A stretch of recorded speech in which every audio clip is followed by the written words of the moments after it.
Olá, jovem! Eu sou o Gabs Ferreira e essa é a Semana Data Science da Lura. Sejam muito bem-vindos e bem-vindas a esse grande evento. A gente vai conversar a semana toda aqui sobre carreira em ciência de dados ou data science. Cada um fala do seu jeito aí, né? Mas é a mesma coisa, beleza?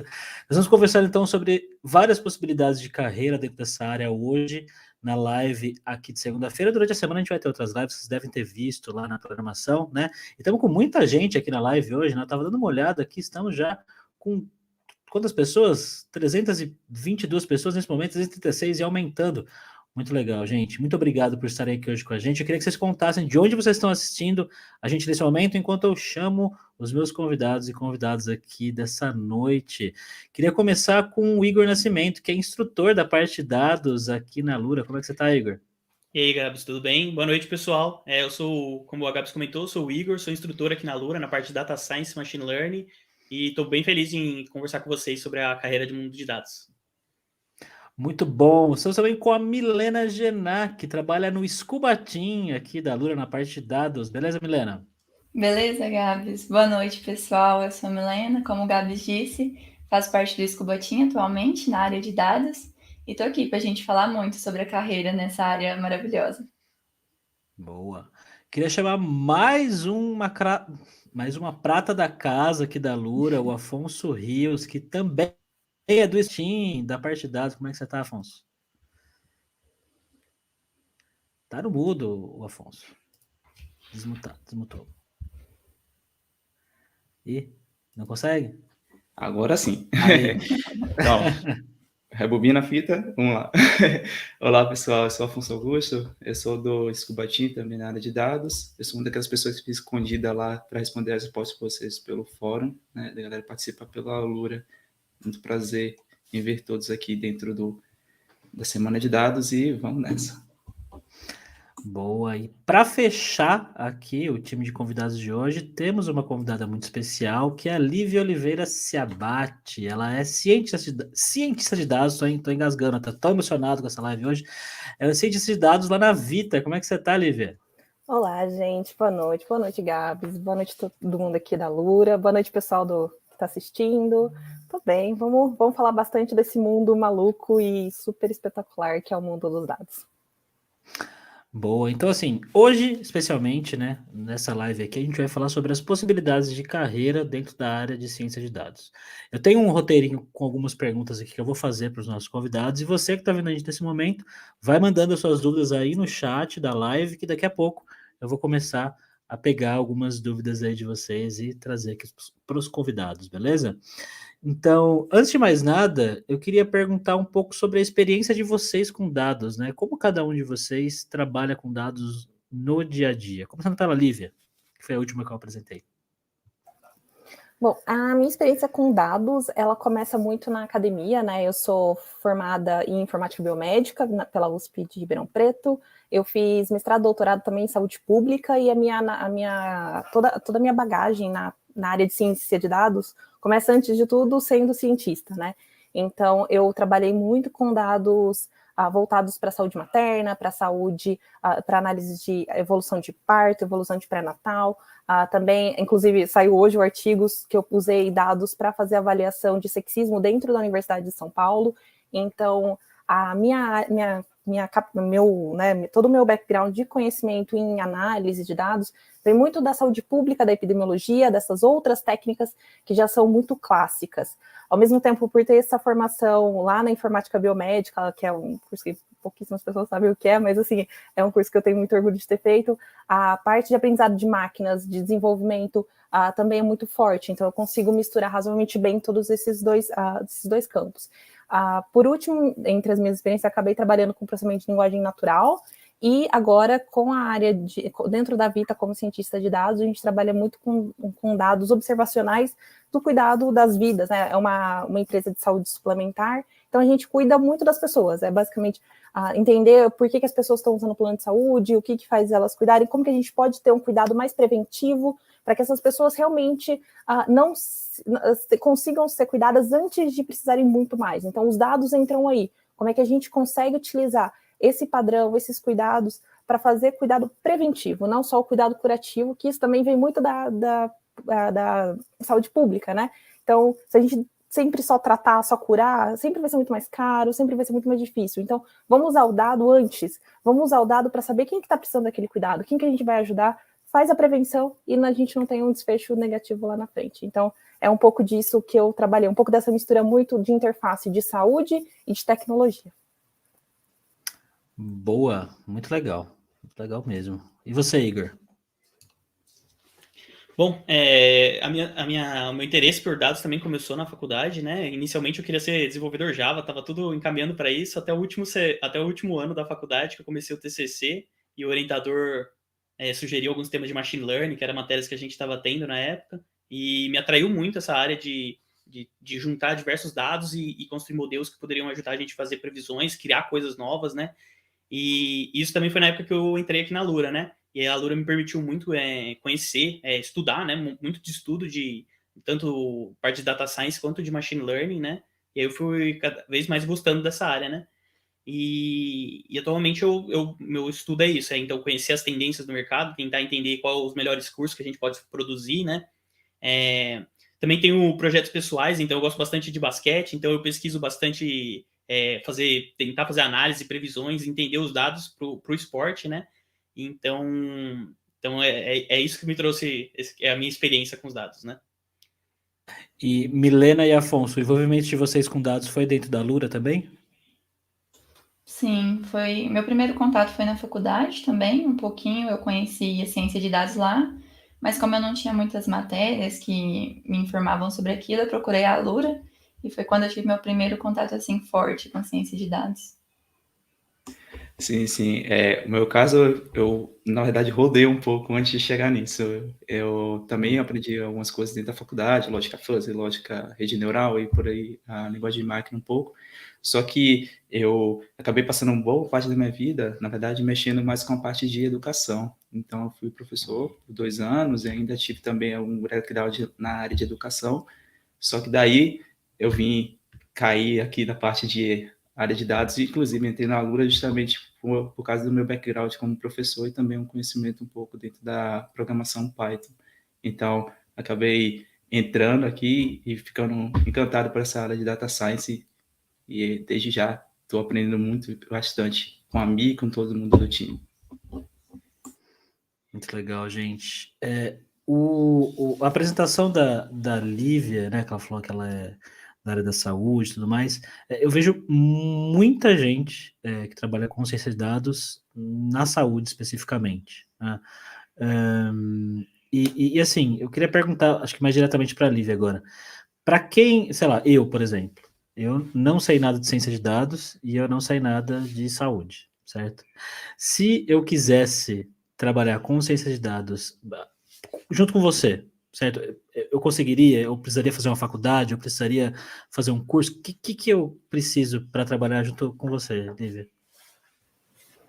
Cara, assim, vamos lá. Vai depender muito do que você já traz de bagagem e vai depender muito do que você quer fazer ali para frente, né? Então, por exemplo, se eu pego um dev que já tem uma noção de padrões de desenvolvimento, que já tem noção de como criar uma API, fazer algumas técnicas clássicas de desenvolvimento, eu vou passar para ele materiais, ou no caso para você, materiais que estejam relacionados à área da saúde, né? E lógico que vai depender também muito do caso que a gente está trabalhando. Se eu estou falando de saúde e eu estou falando num processo, por exemplo, de processamento de linguagem natural, reforçar as técnicas de processamento de linguagem natural, mas também entender os contextos, por que é tão difícil fazer processamento de linguagem natural nessa área da saúde, como é que a gente pode melhorar essas técnicas, talvez buscando mais corpos ou informações com conteúdo, né, de saúde específico. Então, como é que a gente traz essas palavras-chave para dentro do nosso ambiente, como é que a gente treina nossos modelos nesse sentido. Se é uma pessoa que vem da área da saúde, por exemplo, na empresa que eu trabalho hoje, eu tenho uma enfermeira de dados. Então, ela é enfermeira, formada em enfermagem, ela veio para a gente, ela faz toda a parte de business, de entender quais são os nossos problemas, de entender quais que são essa parte que a gente mesmo de saúde, que assim, eu sou meio termo, então às vezes até falo que eu sou profissional de saúde, mas que a gente da área da computação não tem tanto, Mas agora, por exemplo, a gente já está reforçando alguns conhecimentos com ela está aprendendo SQL, ela já está se virando para ir atrás dos dados que ela precisa sem depender da gente, da computação. Os meus meninos, as minhas crianças, né, eles são 2 devs, um é engenheiro de dados, o outro é dev júnior. Para eles eu reforço mais informações de saúde, então entender a diferença de uma doença crônica, de uma doença aguda, como é que a gente pode utilizar padrões dentro de utilizações, né? O que é uma consulta, um exame, o que é um processo de internação, de pronto-socorro. Então tem essas divisões. Então eu acho que é olhar muito para aquilo que o profissional já traz, para a gente conseguir complementar as coisas que faltam.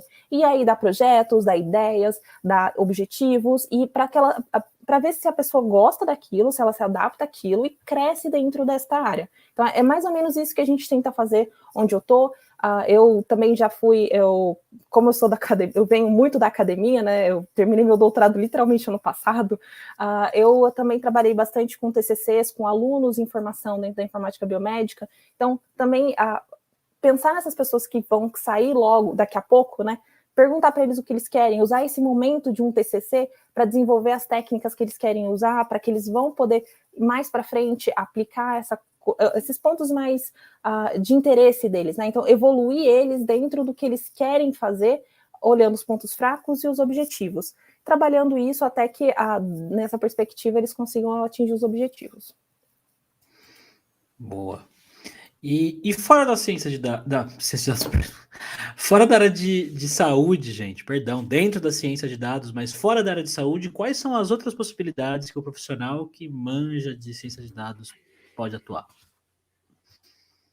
Eu queria complementar, falar um pouco junto da sua pergunta com o que a Lívia trouxe, né? Eu gosto muito da parte da área de dados, que é essa necessidade, ela é uma combinação de coisas, né? Eu vim mais da área de dev, e eu estou tendo que desenvolver bastante a minha parte de estatística, mas uma outra coisa que a Lívia trouxe também é muito envolver a parte do negócio, né? Então, não tem como eu analisar bem os dados se eu não conhecer a área que eu tiver resolvendo um problema, pode ser a saúde, pode ser o financeiro ou o basquete que eu trouxe. Você precisa de entender do negócio, né? Então, ele envolve muitas expertises, né? A gente pode sim falar que no cientista de dados a gente vai precisar de algumas tecnologias. Se a gente for ir pelo lado do Python, a gente tem as certas bibliotecas. A gente for para a parte de extrair os dados, a gente tem a parte de banco de dados, né? Mas eu acho que o que eu vejo mais forte, que é mais importante, que me chama mais atenção nessa área, é realmente entender que você tem essas combinações, né? Esse ponto que você vai... A ciência de dados vai ser essa união, tanto da parte de estatística, quanto da parte da programação, quanto da parte do negócio que você está tratando, né? Então, eu acho que é essas partes que você vai ter que desenvolver um pouco, que é o que a Lívia disse, né? Perfeito, perfeito. Não só essa combinação também, né? Como você falou, matemática, estatística, ciência de computação e também a parte do conhecimento de negócio, mas também as próprias comportamentais, né? Como ela mesmo citou, né? De estar muito aberto, tem que estar sempre se modificando. Então, o profissional por si só tem que trabalhar bastante essa questão da flexibilidade, da adaptabilidade, do senso colaborativo, que é uma coisa que a gente fala muito, né? Já é de muito tempo a questão de soft skills, mas com esse nome novo, né? Que é modificado, mas basicamente são as habilidades comportamentais, que não só o conhecimento técnico, mas também ele saber aplicar esse conhecimento também, assim, de vida dentro do conhecimento técnico. Muito bom, pessoal. Muito bom. E eu concordo total com vocês. Interdisciplinaridade, o tal do devem ter, que a gente sempre vem falando aqui na Lura, né?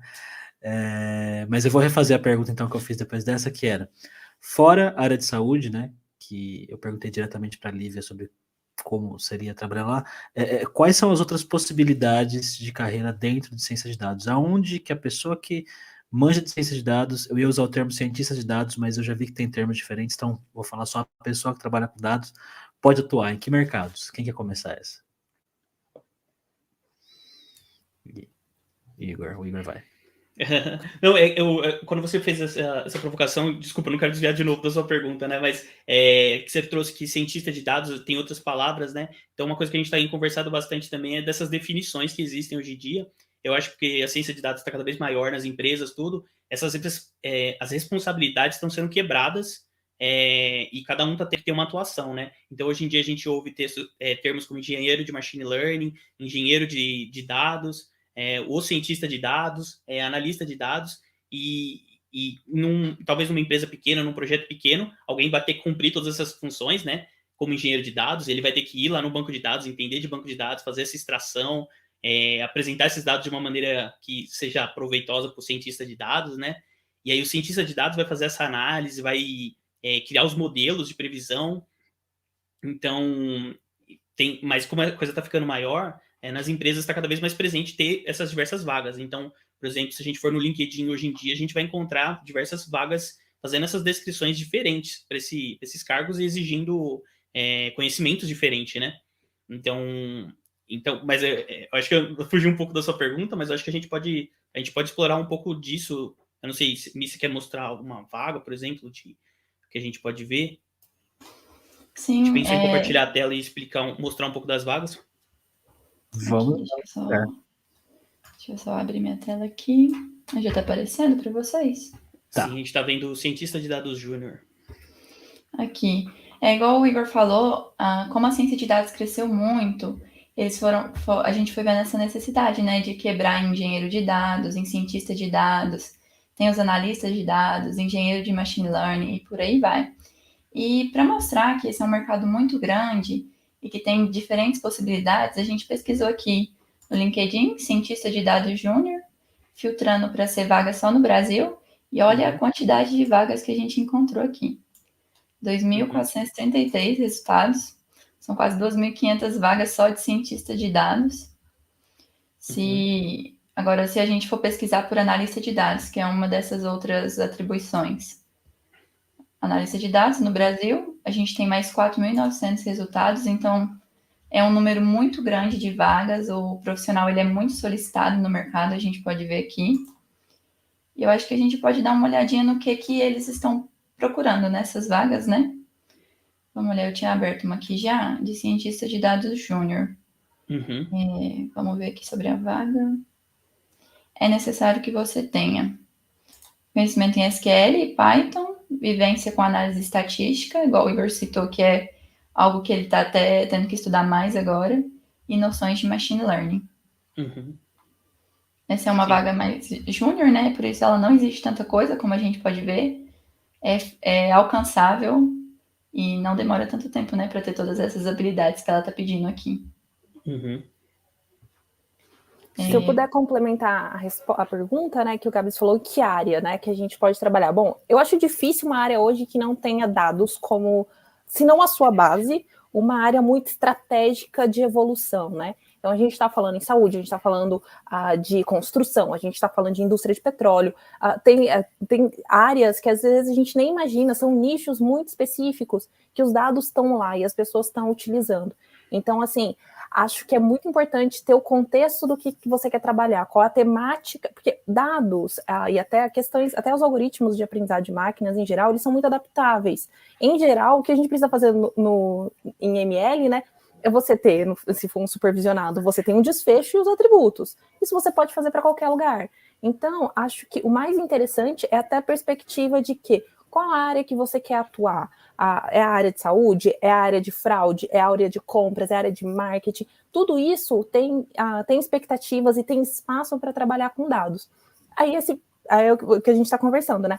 É olhar o que as vagas precisam, o que vocês podem, o que dá para procurar, quanto tempo demora, se planejar para essa vaga, né? Então, quando você for se candidatar, também olhar, por exemplo, o cargo. A gente estava falando dessa quebra, né? Antes era tudo cientista de dados, hoje a gente já tem engenheiro de dados, aí a gente tem engenheiro de MLOps, aí tem N outras técnicas, N outros títulos que estão crescendo e que estão aparecendo cada vez mais. É tentar entender o que essas pessoas são requisitadas. Na empresa hoje, lá novamente, o que eu vou falar, a gente estava falando de estatística, a gente tem uma estatística no time, que é a pessoa que, por exemplo, quando eu estou com uma dificuldade numa técnica, numa análise, eu vou atrás dela para falar, olha, o que você me indica de uma técnica, não de ML, não de aprendizado de máquinas, mas de estatística. Então, como é que a gente pode aprimorar esses dados? Então, essa quebra, essa especialização, ela é importante, quando a empresa cresce, né, quando são coisas mais complexas, mas também são informações que a gente pode ter pelo menos uma noção básica. Eu não sou estatística formada, mas eu tenho noções de estatísticas que eu consigo aplicar na maioria dos meus trabalhos. Quando tem uma coisa muito específica que realmente eu preciso de um especialista, eu vou atrás desse conhecimento ou atrás dessa pessoa.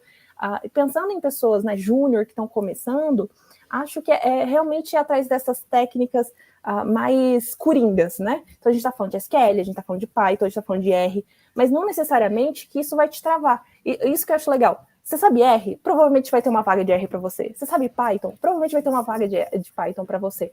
Talvez vai ter, e até, novamente, com o aumento dos cargos e dessa fragmentação dos cargos em si, acaba sendo muito difícil você ser aquele fit perfeito, sabe? Check, gabaritar o currículo, é muito difícil. Mas se você tem essas ideias, essas coisas mais genéricas, que você já tem uma especificidade, já passou por um projetinho que você fez no seu TCC, pensando em júnior novamente, né? Que você já fez no seu TCC, que você fez a parte, já é uma coisa que você vai apresentar, que você vai ter um portfólio, que você vai bater no peito e falar assim, eu sei fazer isso. E aí, é nessa hora que o recrutador talvez vai olhar para você, interessante. Então, assim, acho que vale a pena a gente pensar nessas coisas coringas, mas também não falar assim, você precisa só disso. O que você tem já é bagagem. Ali é trabalhar em cima daquilo e ir para frente. Isso que eu acho muito legal em dados. Dá para ter de tudo. Sim, é bem legal esse comentário da bagagem. Eu gostei porque a gente... desculpa, Afonso. Só falar rapidinho, mas que na Lura, quando eu tive contato com os instrutores que a gente tem, eu vi muito isso. Pessoas vindo da geofísica, pessoas vindo da física. E toda essa bagagem agregava para construir para embarcar e se aprofundar na ciência de dados, né? E isso que a Lívia comentou das quebras das vagas, eu achei bem legal, porque eu acho que permite... Eu vi um pessoal comentando aqui que estava preocupado, é tanta coisa para aprender, né? Se a gente for pensar no pipeline inteiro de um projeto de ciência de dados, realmente são diversas tecnologias. E eu acho que essas quebras que existe agora de cargos, isso permite você focar numa coisa que você tenha mais... por exemplo, você tem mais facilidade com programação, então talvez você vai com banco de dados, então você vai para a parte de engenharia de dados, o primeiro momento que você vai ter esse contato com ciência de dados vai ser isso, né? Ou se você gosta muito de estatística, você vai para a parte de data science, então permite você usar seu background, como a Lídia comentou, para você ir entrando num cargo desse, né? Então, acho que é isso. O Afonso pode ir. Desculpa. Tranquilo, não, porque tinha aquela questão as possibilidades, né?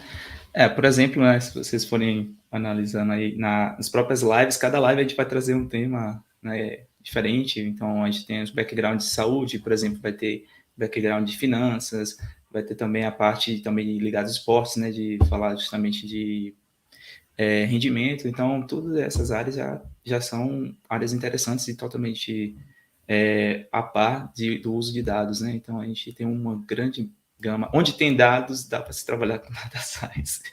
Agora tem que saber o como, e onde não, né? tem dados mais, né? Onde que não tenha dados.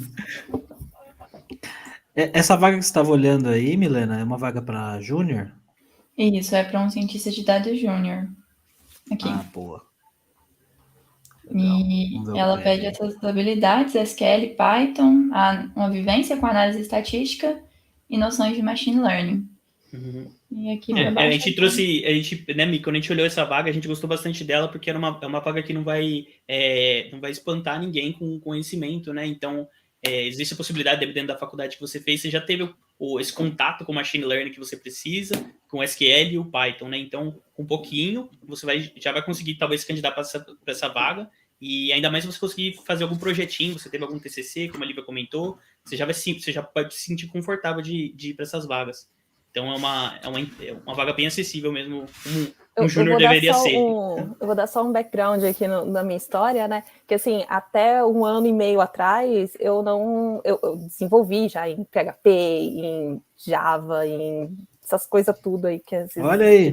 Esses dinossauro velho aqui. Porque, assim, gente, eu tô formada há mais de 10 anos. Então, assim, eu já passei por umas coisas nessa vida. O meu mestrado foi em PHP, assim, Deus me livre, mas foi em PHP. Mas até 1 ano e meio atrás eu não trabalhava com Python. No meu último artigo do doutorado, meu orientador me fez um desafio e eu falei assim, eu posso ler em R, que era uma coisa que eu já sabia, que eu já dominava, mas eu já estava pensando nessa coisa de quero ir para o mercado, né? Então, eu preciso de Python. Xinguei pandas, assim, como... Nossa senhora, gente, como eu apanhei de panda, vocês não fazem ideia. Porque vindo de R, vem uma outra estrutura, também, né? Nossa senhora, foi um... Só que assim, fui, quebrei a cara, usei as ferramentas que dava, aprendi N coisas nesse processo, e que no fim das contas, eu pude colocar no meu currículo lá, tipo, eu sei Python, eu sei pandas, eu sei essas análises necessárias. Então, e foi um ponto, um projeto específico que acabou evoluindo para isso, que novamente eu podia ter focado em R, que eu teria feito muito mais rápido aquele artigo, podia, mas eu tomei uma decisão de vou pelo caminho mais difícil, mas vou ter essas outras técnicas que eu quero aprender para eu poder colocar no meu currículo e para o mercado atrás dessas informações. Então, assim, essa questão de utilizar algumas coisas meio obrigatórias que você precisa fazer na vida, tentar alinhar com coisas que você quer aprender, acho que pode ser um gás, e às vezes até aquele incentivo que talvez te obrigue a fazer aquilo, para você conseguir terminar e completar o que você quer fazer. Então, acho que se eu posso dar essa dica aqui, né, tente essas coisas obrigatórias, ser um desafio alinhado ao que onde você quer chegar, mais do que ser só aquela coisa que você precisa fazer. Boa. Você quer mostrar mais alguma coisa da live específico? Da live não, tô trocando as palavras hoje. Da vaga, Milena? Eu tinha outra vaga aqui para mostrar também. Vamos lá, vamos Deixa ver. eu abrir ela aqui. Igual o Igor mesmo comentou, que a gente acha dessa vaga muito legal, porque a gente olha e vê que ela não exige tantas habilidades, mas eu abri uma aqui também de analista de dados. Aqui não fala o nível de senioridade, se é júnior, pleno ou sênior. E aí aqui fala as habilidades, né? Que já apresenta mais uma quantidade bem grande de habilidade. Pede SQL, R ou Python, dados estruturados ou não estruturados, Tableau, Google Data Studio, Microsoft Power BI. E aí também vem o conhecimento analítico e facilidade de escrita e comunicação verbal, como o pessoal também falou, que são as soft skills muito importantes para o cientista de dados e analista de dados nesse caso. Mas de buzzword, tecnologia, tem pouca coisa, né? SQL, R, Sim. Python, né? Não é que nem uma vaga de programação, né? Que geralmente a gente vê um monte de coisa. Mas essa aí tá meio fora da linha, viu? Tá meio fora da curva. Umas que eu peço aí, você tem que saber tunar vários modelos de machine learning para 3 coisas diferentes. Essa são boas vagas. Isso acontece. Mas legal, bom saber que tem. Eu acho que uma de senioridade que é mais completinha. Uhum. Não, mas eu acho que assim, um pouco no que, desculpa, que dessa vaga ser a do perfil do analista de dados, né? Eu vi umas perguntas aqui que o pessoal perguntou de Power BI e Excel, considerado ferramenta de ciência de dados, e a resposta é sim, né? A gente, no início, a gente tem esse reflexo sem falar do Python, vamos falar de pandas e machine learning, mas ciência de dados é maior que isso, né? Então, você tem essas ferramentas de Excel e Power BI que vão te permitir fazer análise de dados também, né?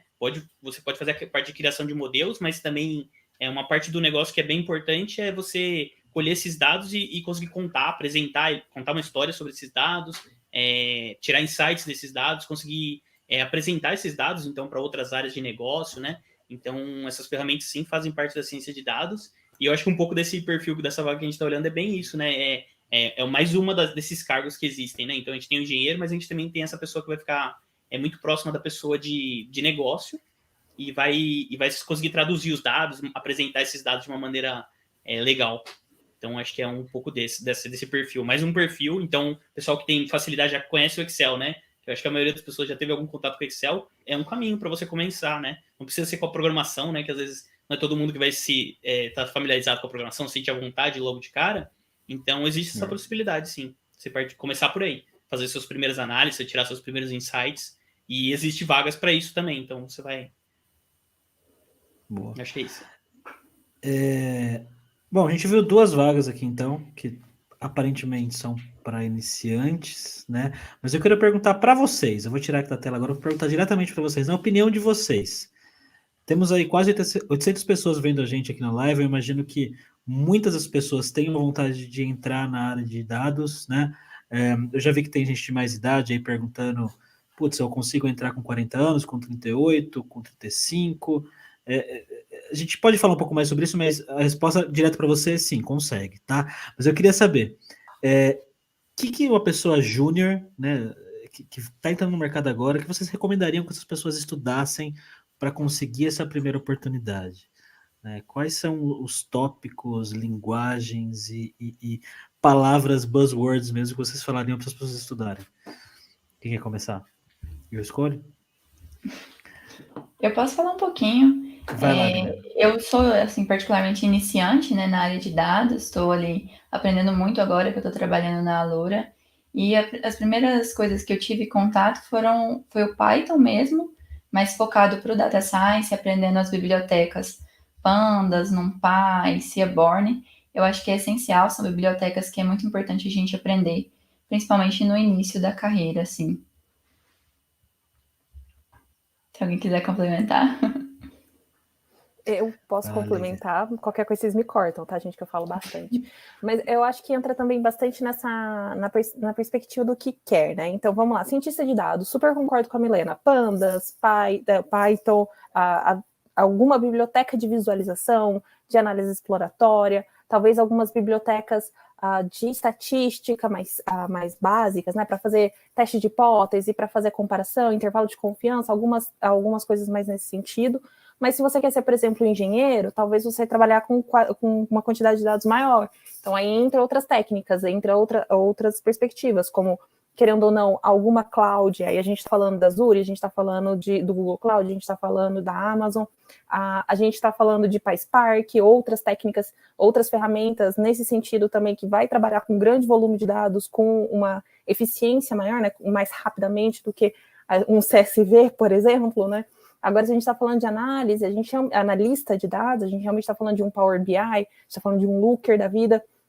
Essa capacidade também que a gente estava comentando agora há pouco, uma soft skill super importante para qualquer um desses 3 profissionais, comunicação. Se a gente não... Principalmente quem é cientista de dados, gente, os modelos são muito complicados. Se você não consegue simplificar aquilo e dar uma resposta mais direta para o seu cliente, seja seu cliente dentro ou fora da empresa, é muito complicado. Então, comunicação, assim, palavra-chave. Então, acho que isso é uma coisa muito importante para trabalhar. Mas, novamente, olhar muito a vaga que você quer, mirar para aquilo, ver o que ele pede e vai dando checkzinho ali dentro das técnicas que você precisa. Acho que isso é uma coisa importante de lembrar sempre, visar o que você quer. Eu sei que aqui na Alura a gente tem curso de tudo, né? Então, independente se você quer ser cientista, analista ou engenheiro, tem curso, tem material, tem informação, mas você tem que saber para onde você quer, porque senão, se você for tentar abraçar o mundo, você não vai para muito lugar. Então, a minha sugestão seria, direciona bem o que você quer fazer e segue nesse caminho. Muito bom, concordo. Alguém quer acrescentar alguma coisa? Não? Eu acho que comentar só, já que a gente falou um pouco de buzzwords, mas que tá parecendo que não é tão intuitiva, mas pensando no deve ter, umas coisas que a gente está estudando bastante é UX e Storytelling, que a Lívia comentou. Então, realmente, a gente teve muitas conversas que a gente tem com o pessoal de mercado, vai ser o primeiro contato com a área de negócios, ela não quer exatamente entender quais são as métricas que você utilizou, quais os modelos que você conseguiu, isso não está falando muito a língua deles, eles não vão conseguir... não vai ser isso que vai dizer eles, isso é um bom projeto, é isso que eu quero seguir, vamos seguir por esse caminho. É realmente você conseguir transmitir. Então, você faz todo esse estudo, tudo, mas você saber apresentar esses resultados através de gráficos bem pensados e um storytelling bem legal, é uma skill muito importante também. Então, também concordo que tem que ir atrás do Pandas, talvez do Power BI, mas você tem que arrumar um jeito de apresentar isso, pensar nesse próximo passo, que é apresentar esses resultados, né? Então, são mais 2 buzzwords aí que eu acho que vale conhecer também. Legal. Gente, agora vamos falar sobre dinheiro. Eu queria saber a pergunta de R$1 milhão, que é quanto é que ganha uma pessoa que trabalha nessa área? Eu sei já que não existe uma resposta certa para isso, tá? Mas se vocês puderem falar alguma coisa a respeito disso, seria legal, que eu acho que as pessoas aqui têm interesse em saber. Eu dei uma pesquisada mais cedo, de uma média geral. Se você puder compartilhar a minha tela, Gabs, por favor. Vamos compartilhar sua tela aqui. 12 mil? Não, pulei, vamos por partes. Eu pesquisei aqui no Glassdoor, salário de cientista dado júnior, e a média aqui foi de 5 mil. Mas aqui a gente vê que varia bastante, né? Mas aqui em 3 mil é a maior parte, entre 3 mil e 5 mil. Legal. Isso de entrada, né? Sim, é de entrada. Já é um valor bem legal para começar na área. Eu pesquisei aqui também para o pleno, que deu esse valor aqui, em média. Parece que está bem balanceado com o gráfico. E o final, que é o sênior, tem um valor mais alto aqui, que é 12 mil reais. Aqui eu pesquisei no Brasil mesmo, a média. E parece que está bem atualizado também os valores que estão apresentados aqui. Legal. Interessante. Eu ia fazer uma piada, mas não, deixa pra lá. Assim, eu acho que uma coisa que é importante falar pra galera que tá aqui é que assim, né? Dinheiro é um assunto meio delicado e é difícil a gente chegar e falar pra vocês, olha, comece a trabalhar com ciência de dados que você vai começar ganhando 5 mil reais. Não é isso que a gente tá falando pra vocês, beleza? Porque a gente sabe que isso pode variar muito, né? De lugar para lugar, de empresa para empresa, de pessoa para pessoa. Então, a gente tem que tomar cuidado com esse assunto em específico, tá? Mas assim, dá para saber que tem muitas oportunidades boas, pagando bem, e tem muitas oportunidades, né? Isso é fato, certo? Beleza. O pessoal que está no backstage aqui tá falando que tem muita gente perguntando sobre a diferença essencial de cientista de dados, engenheiro de dados e analista de dados. A gente falou um pouco sobre isso já, né? Mas eu acho que especificamente diferenciando ainda não, né? Quem quer começar falando sobre esse? Eu posso começar falando um pouquinho e o pessoal me complementa. É bem o que a Lívia apontou, igual a gente, por exemplo, usando as vagas que a gente viu aqui de exemplo, a gente viu uma vaga de cientista de dados e uma vaga de analista de dados. O cientista de dados, acredito que ele mexe mais com a parte de programação, ele é responsável pela limpeza dos dados, por fazer aquela análise exploratória e também por fazer o modelo de machine learning, treinar o modelo. Acho que ele fica mais com essa parte de programação. Já o analista de dados, eu vejo ele como ele tem esse maior contato com a parte de negócios, vamos dizer assim. Então, ele tem que saber como apresentar os dados, como apresentar os resultados principais ali para o pessoal que não está por dentro dessa área de dados, né? Talvez para o chefe, então ele é responsável por essa visualização dos dados, por talvez fazer um dashboard no Power BI e apresentar esses dados. E falando assim um pouquinho também do engenheiro de dados, eu acredito que o pessoal talvez saiba falar melhor, mas ele é responsável por pegar esses dados mais crus. Então, ele vai trabalhar ali com o SQL também, com a parte de nuvem que a Lívia tinha citado um pouco antes, e ele fica mais responsável por deixar esses dados prontos para o cientista de dados e para o analista de dados conseguir trabalhar da melhor forma. Essa acepção da palavra cientista, né? Quando a gente fala de cientista de dados, o próprio nome cientista já dá aquela ideia de que é o exploratório, né? Então, ele meio que brinca com os dados. Então, o cientista de dados, ele também, trazendo outras palavras, ele é uma pessoa que ele vai pegar um pouco do mundo dos negócios, mas os dados, e vai tentar elaborar hipóteses, criar conexões entre esses dados e entre o mundo. Então, o mesmo dado, ele pode representar 2, 3, até mais coisas diferentes. E é isso que o cientista de dados ele também faz. Ele ele elabora essas hipóteses, elabora essa brincadeira, faz o que a gente traz aqui, que é a ideia do storytelling. Por isso que é muito importante trabalhar muito, não só a questão escrita, como também a questão oral. Ele tenta ser ele tenta encantar através dos dados. Então, ele pega o dado para encantar o público. A gente vamos ter pessoas que vão ter um nível mais alto de conhecer realmente, né, do dado, de entender quais são as técnicas, quais são as métricas, e vão ter gente que só quer saber por que funciona, né? Então, você meio que tem que trazer para esses dois mundos, né, de pessoas que têm um conhecimento mais técnico e pessoas que querem entender como é que, tipo, a minha sorveteria, por exemplo, vende mais sorvete, né? Como é que ela vai conseguir vender mais sorvete, né? O que eu vou precisar tocar? Então, o cientista faz isso. Ele trabalha esses dados e traz essa história, né?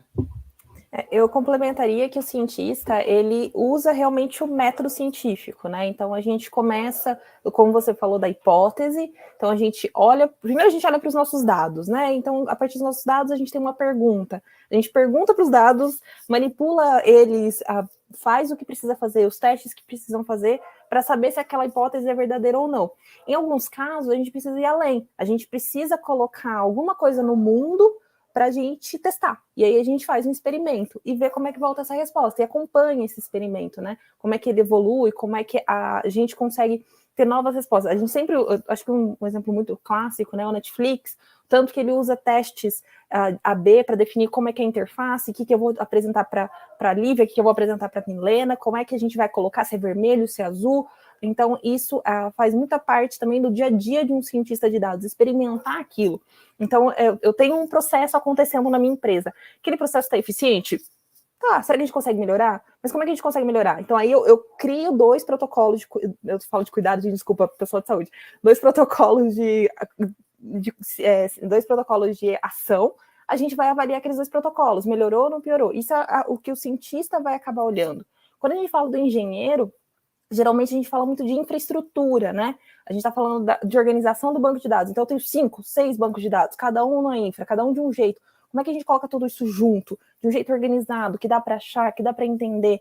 Então, e às vezes eu não estou falando de um banco pequeno, estou falando às vezes de um banco legado de 10 anos, ou eu estou falando de um sistema que tem 100 mil acessos por segundo. Como é que eu garanto que isso ali está disponível? Como é que eu garanto também que os meus modelos de machine learning, as minhas APIs estão respondendo no tempo que eu preciso? Porque também não adianta eu ter um melhor modelo da vida se ele vai demorar 3 minutos e eu estou aqui fazendo uma compra e não me dá uma resposta, né? Então, tem essa parte do engenheiro, é garantir esses dados, é fazer com que eles cheguem, é fazer com que eles estejam certos. Então, tem processo de ETL, né, que a gente fala, que é extração, transformação, carregamento disso em lugares específicos, servir isso para os outros.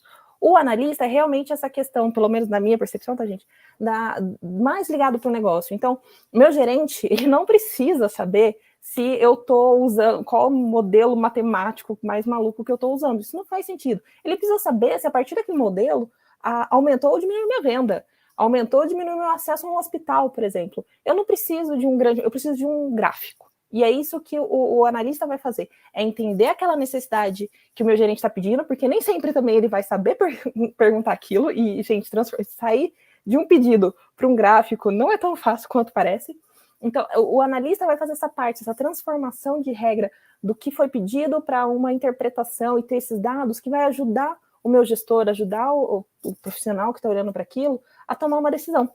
Então, acho que e pensando em ferramentas, realmente, o cientista está trabalhando muito com Python, com modelagem, o analista está trabalhando muito com ferramentas mais visuais, como Power BI, Looker, e esqueci o outro, que é sempre o nome aí, mas me fugiu, gente. E o engenheiro, ele vai estar trabalhando na infraestrutura, com banco, com PySpark, com outras ferramentas mais de carregamento, com as nuvens, seja ela qual for.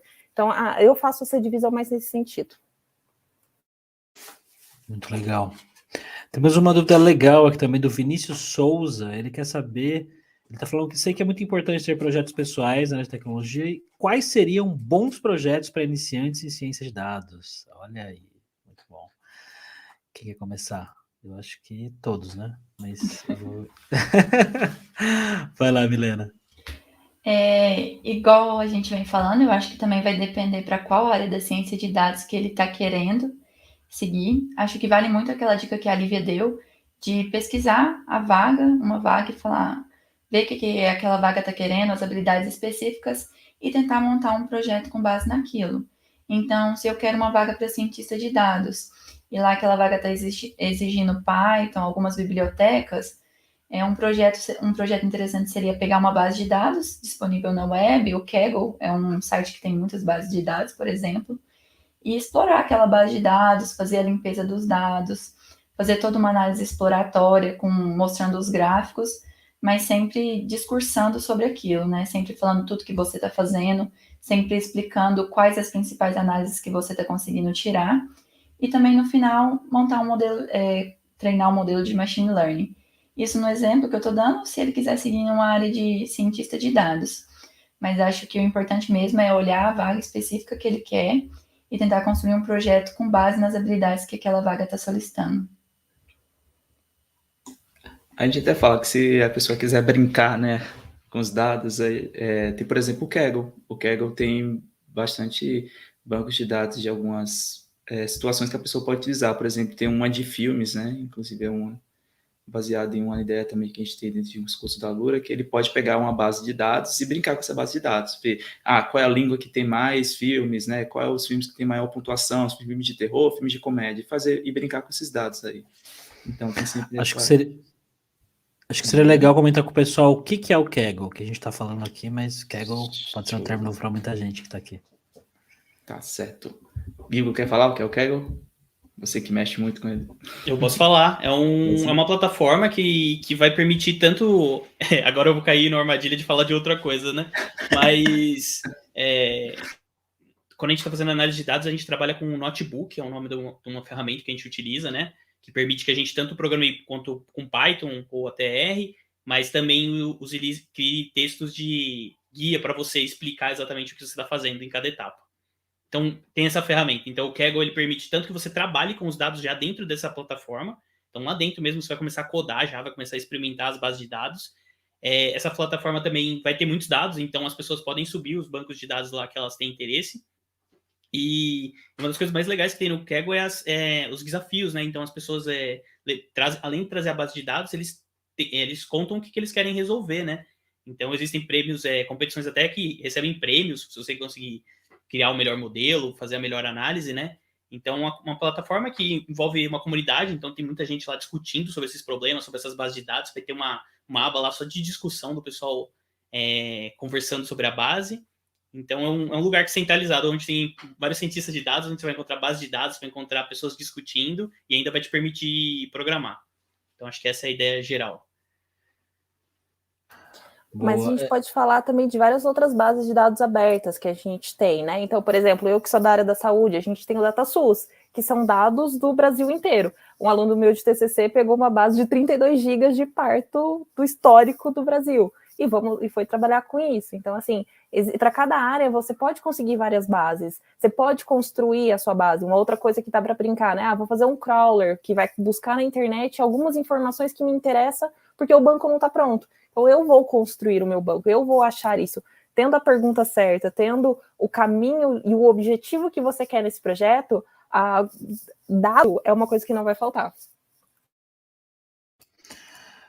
Deixa eu comentar, Gobs, eu gostei do exemplo só para reforçar eu gostei desse exemplo da Lívia, das bases de dados do governo, né? Porque a gente tem também do Enem, então, porque eu acho que um pouco que a Mi falou, né? A sua motivação pode ser também uma vaga, então você está pensando numa empresa de financeiro ou da saúde, você vai talvez explorar esses dados, mas uma coisa que me motiva bastante é uma coisa que eu tenho interesse, então eu tenho curiosidade de entender como está a educação no país, é uma coisa que tira meu sono e eu quero entender. E aí você vai ter condição de achar base de dados e explorar esses dados com essa motivação maior. Eu acho que é uma coisa que, se você tiver interesse pelaquela área de atuação e você encontrar os dados, é um bom jeito de começar a criar esse seu portfólio, né? Então, comentei um pouco que eu gosto do esporte, então eu fui atrás de base do esporte e isso motiva eu avançar, né? Tem um pessoal perguntando aqui qual que é o nome da segunda plataforma de base de dados que a Lívia mencionou, fora o Kaggle. Qual que é, Lívia? Eu falei do DataSUS. Uma ferramenta governamental, né, federal, já existe faz mais de 10 anos, e lá a gente tem todos os dados que o SUS produz. Então, por exemplo, eu que sempre trabalhei muito com saúde materna, lá eu tenho histórico de pré-natal e histórico de parto do Brasil inteiro. Então, assim, pensa a riqueza desse banco. E lá tem várias outras coisas. Programa de tuberculose. Mas isso não é público, né? Isso é público, mas é que é anonimizado.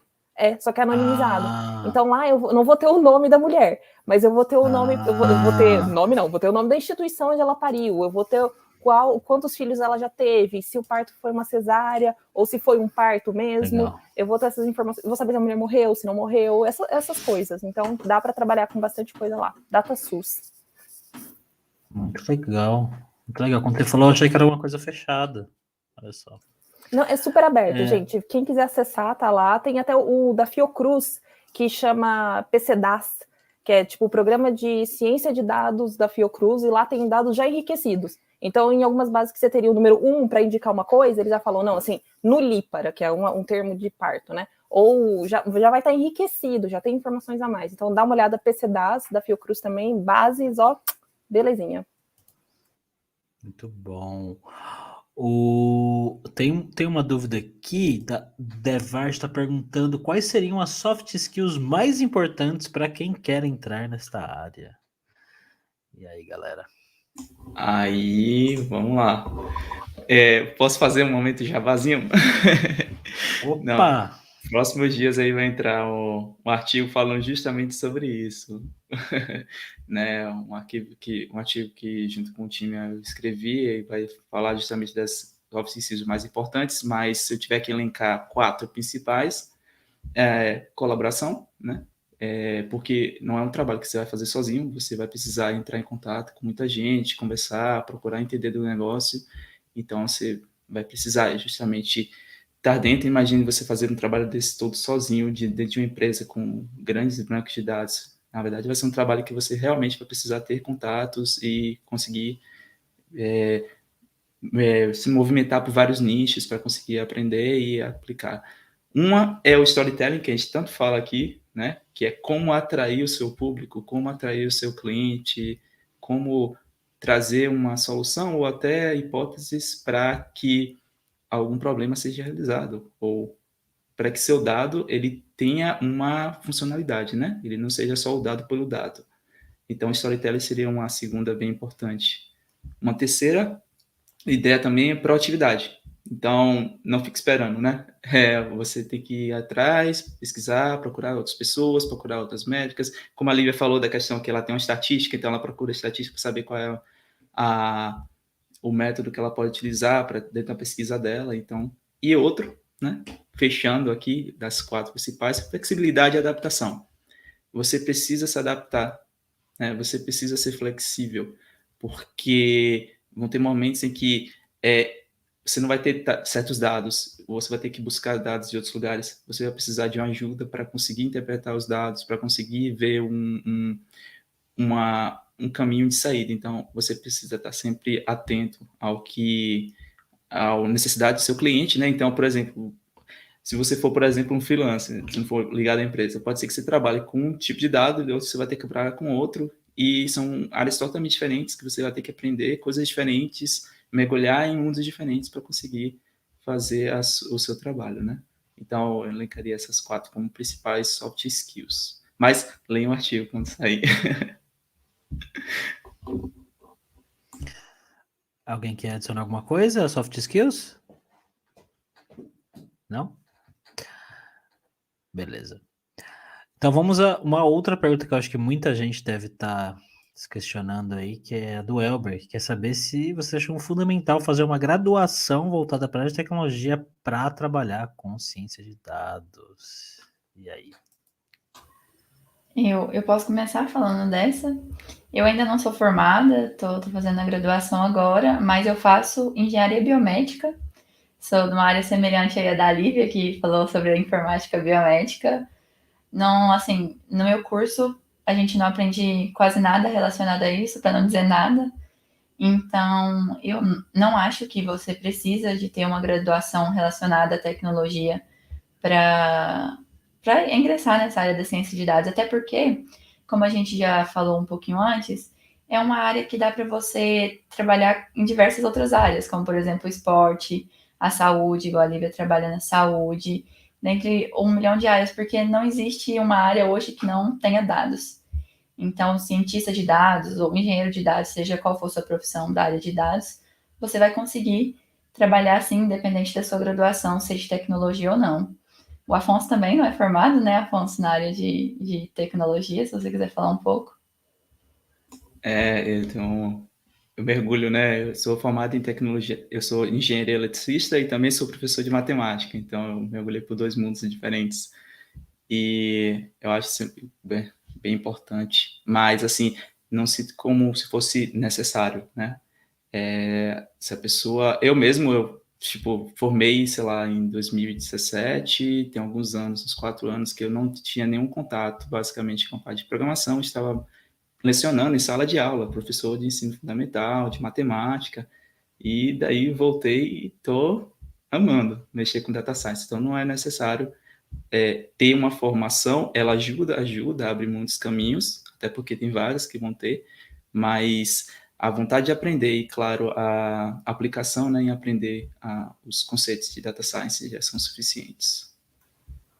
Eu gostaria só de puxar um pouco a sardinha para o meu lado, né, porque eu fui um pouco além da graduação, né, gente, eu terminei até o meu doutorado.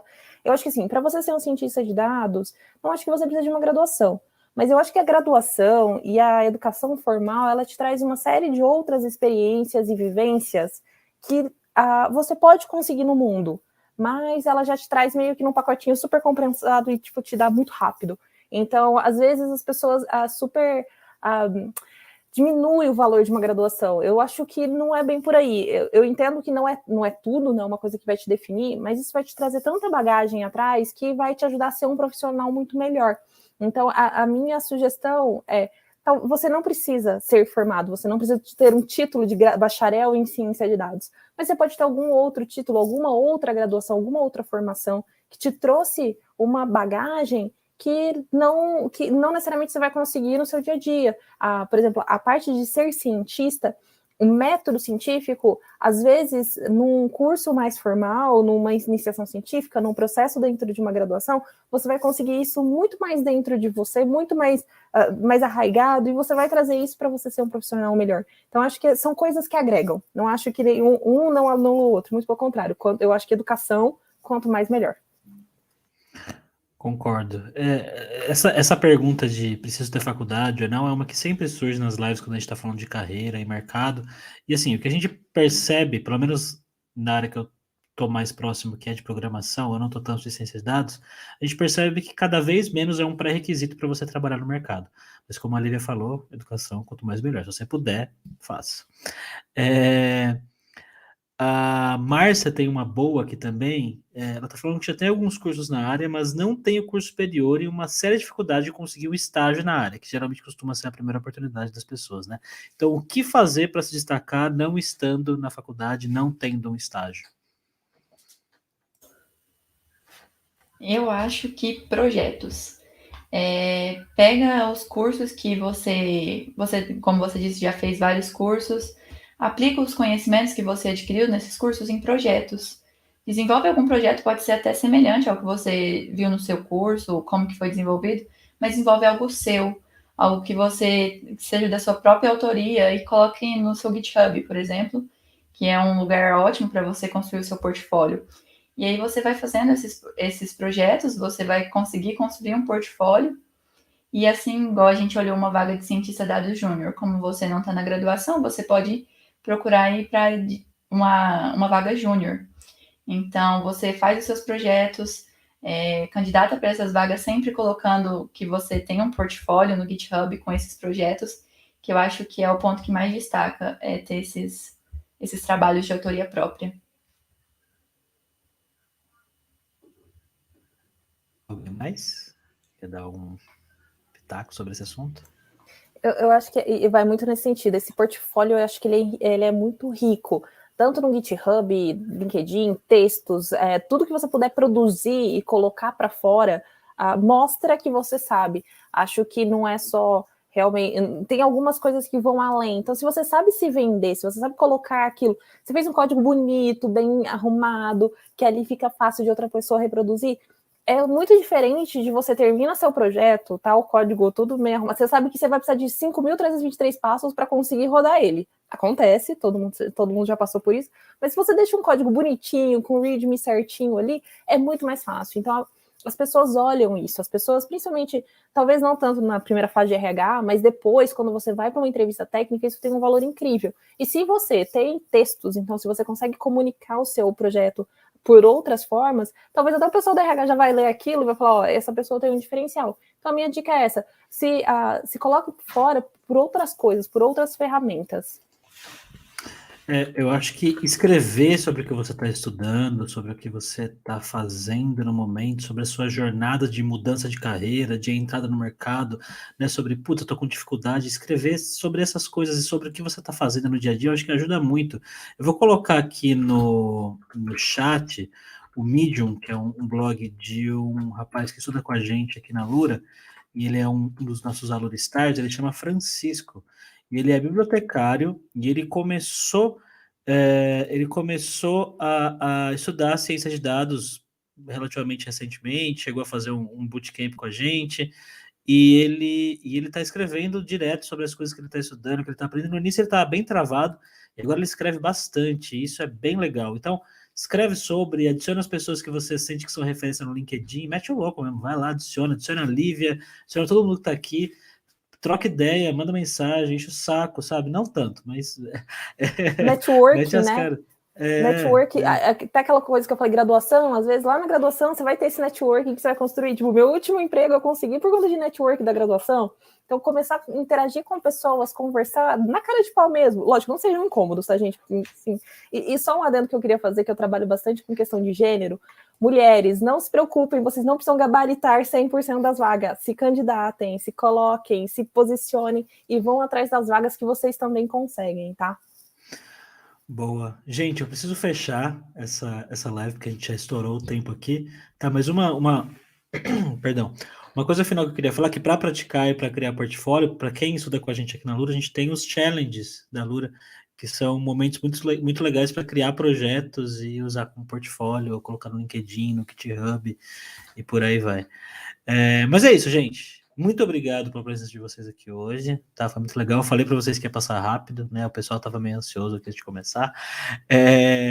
A gente tá aqui com a semana de Data Science, né? E a semana inteira, né? Amanhã nós temos mais, tá? Então, amanhã, 18h30, a gente vai falar sobre séries temporais, que eu particularmente não manjo absolutamente nada a respeito, mas aparentemente é importante aí na área de dados. A gente vai tentar descobrir o que é e entender por que um profissional da área deveria entender sobre esse assunto.